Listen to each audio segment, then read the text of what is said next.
Friends, बारिश के बाद में ये कुछ मेरे यहाँ का नज़ारा है। बारिश हमारे यहाँ अभी 3 दिन से रुकी है और मैं जस्ट वेट कर रही थी कि थोड़ा मिट्टी सूखे और उसके बाद में हम काम करें।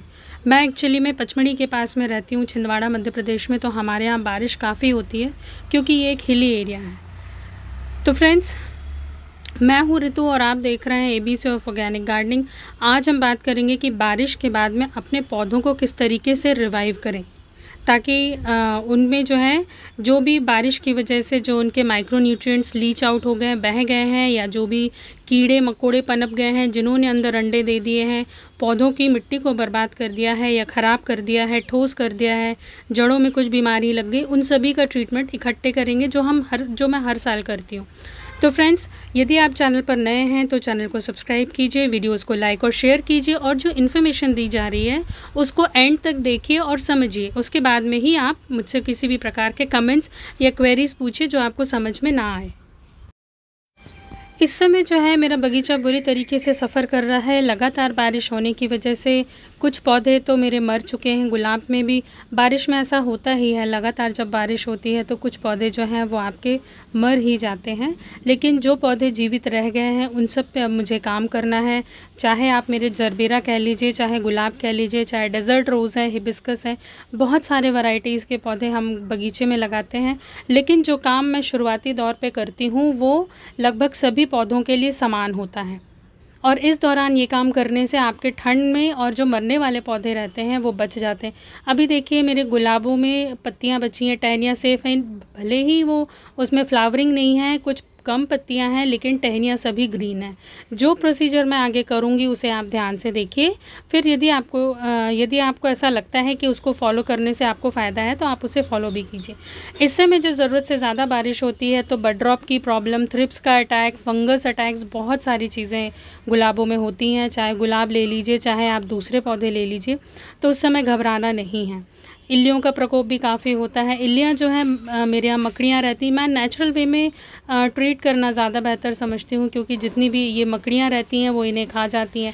तो इसके लिए मैं पेस्टिसाइड का जो भी ऑर्गेनिक होता है उसका स्प्रे तो मैं करती ही हूँ, लेकिन मैं कोशिश करती हूँ कि या तो मैं इनको निकाल के तोड़ के फेंक दूँ, पर कम से कम इनको मारूँ। ये काफ़ी डैमेज कर देती हैं, होल कलियाँ खा जाती हैं, लेकिन ये कुछ दिनों का है।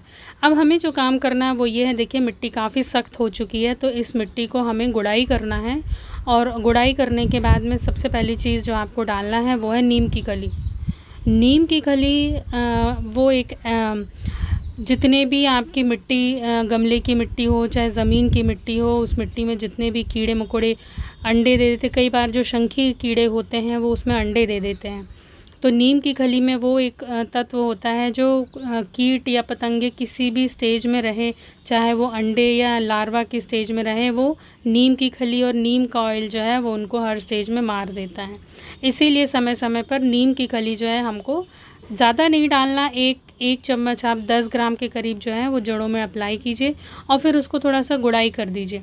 उसके बाद में जो है कम से कम मुट्ठी, 2 मुट्ठी, 4 मुट्ठी, ये देखिए आप वर्मी कॉम्पोस्ट जो है ये एक कहना चाहिए गोबर से बनता है। दूसरा, ये हार्मफुल नहीं होता, इसमें बहुत सारे ऐसे एंजाइम्स होते हैं जो आपके पौधे को बहुत फ़ायदा पहुंचाते हैं।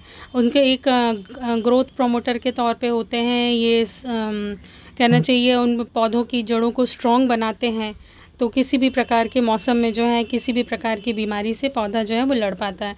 तीसरी जो चीज़ हमें डालना है वो है एप्सम सॉल्ट। एप्सम सॉल्ट पौधों को ग्रीनरी प्रोवाइड करता है। मैग्नीशियम सल्फेट ये भी ऑर्गेनिक होता है। दूसरा, जो नरिशमेंट या न्यूट्रिएंट्स खाद में प्रेजेंट होते हैं ये पौधा इजीली एब्सॉर्ब कर पाता है। तो ये सारी चीज़ें डालने के बाद में आप हल्का सा गुड़ाई कर दीजिए, इसको मिक्स कर दीजिए और मिक्स करने के बाद में आप इसे थोड़ी दिनों के लिए ऐसे ही छोड़ दीजिए, मतलब जब तक मिट्टी ड्राई ना हो जाए। जब मिट्टी अच्छे से ड्राई हो जाए तब हल्का हल्का पानी आप स्प्रे कीजिए और कम से कम 15 से 20 दिन बाद ही आप किसी भी प्रकार का लिक्विड फर्टिलाइज़र इस्तेमाल कीजिए। अब लिक्विड फर्टिलाइज़र की जब हम बात करते हैं तो इस समय ठंड के समय में सरसों की खली, नीम की खली आप मिक्स करके वो बना सकते हो। उसका वीडियो भी है चैनल पर, आप जाकर देख सकते हैं। ये देखिए, ये जरबेरा की भी ये स्थिति है। इसमें पत्तियां देख रहे हैं आप, पतली पतली पत्तियां हैं, फूल बराबर खिल नहीं पा रहा है, कली तो निकली है लेकिन कुछ जो है ये पूरी डैमेज है।